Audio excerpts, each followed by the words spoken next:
Hey everybody, hope you're having a good day. So today I want to show you a pair of these beautiful Mavembe tuning, or sometimes people call them gandanga.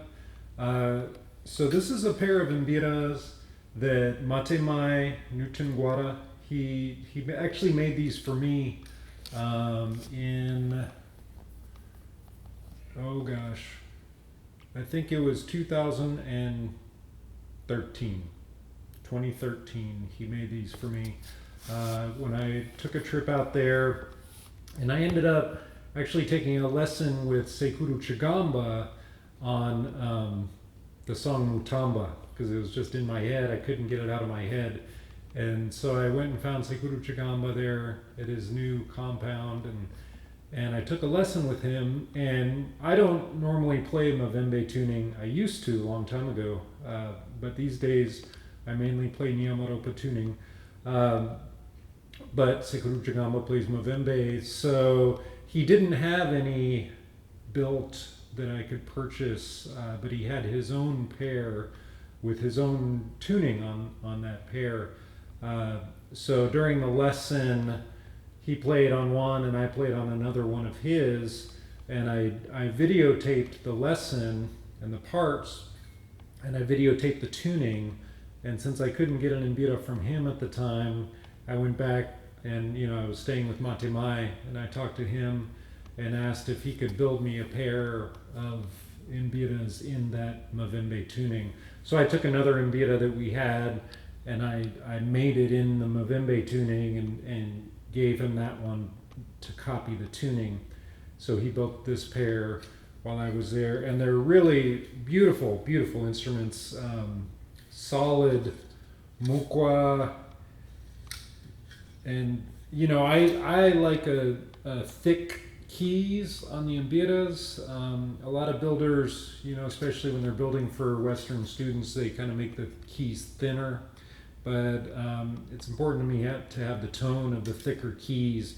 So I really specified to him that that's what I wanted. So these keys are thicker, more like how a lot of Zimbabweans play their mbiras. So here's one of them, and then here's the other, and they're basically identical in playing style, size. They're the same size, so there's not like one good one and one bad one. They're both great. Let me see here. I know that size is important to people, so these are width-wise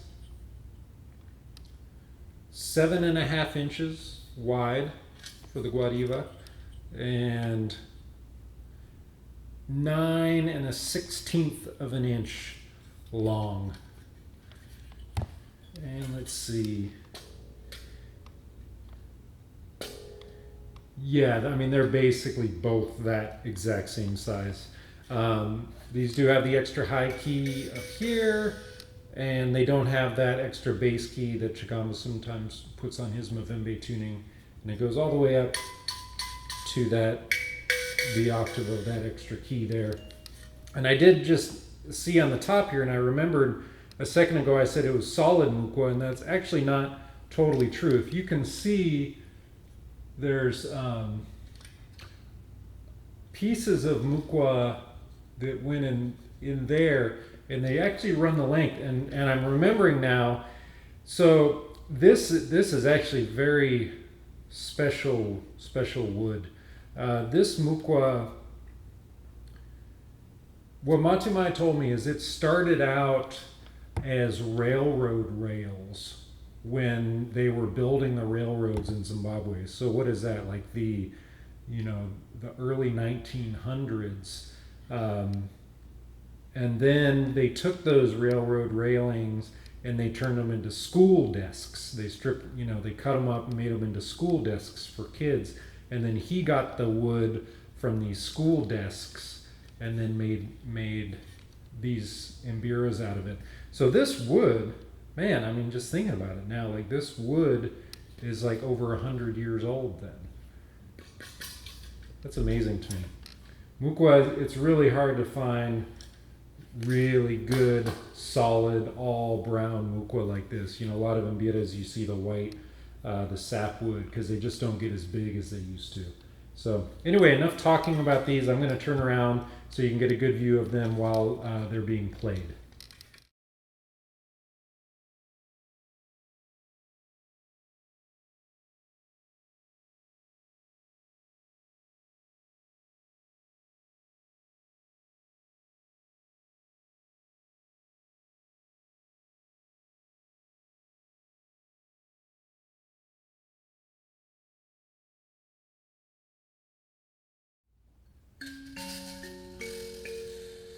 Oh, first I'll go up and down.